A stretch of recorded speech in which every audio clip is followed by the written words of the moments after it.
প্রায় বহুদিন পর একটা বাটারস্কচ ফ্লেভারের কেকের অর্ডার পেলাম। নমস্কার, আমি দেবলীনা, গোলাবাড়ি থেকে ছোট্ট একটা হোম বেকারি চালাই।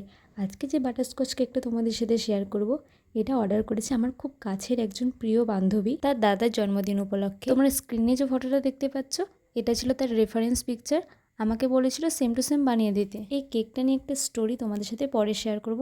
তার আগে আমি বলি, চকলেট কেক আর বাটারস্কচ কেক একটু বেশি প্রাইস কেন নেই, তার কারণটা হচ্ছে বাটারস্কচ ক্রাশার আর হচ্ছে বাটারস্কচ নাট, চকলেট কেকে চকলেট কানাশ আর চকো চিপস, আর ভ্যানিলা কেকের মধ্যে মাঝে মধ্যে হোয়াইট চকো চিপস ব্যবহার করা হয়। কিন্তু এই সমস্ত এক্সট্রা জিনিস কিনতেও তো আমাদের টাকা লাগে, সেই জন্যই প্রাইসটা একটু পরিমাণে বেশি। চলো এবার তোমাদের সাথে স্টোরিটা শেয়ার করা যাক। এখন যে তোমরা স্ক্রিনে যে ছবিটা দেখতে পাচ্ছ, এটা ছিল গতবারে। আমার বান্ধবী গতবারেও সেম ছবিটা দিয়ে বলেছে সেম টু সেম বানিয়ে দিতে, কিন্তু গতবারে আমার সব জিনিস অ্যাভেলেবেল ছিল না।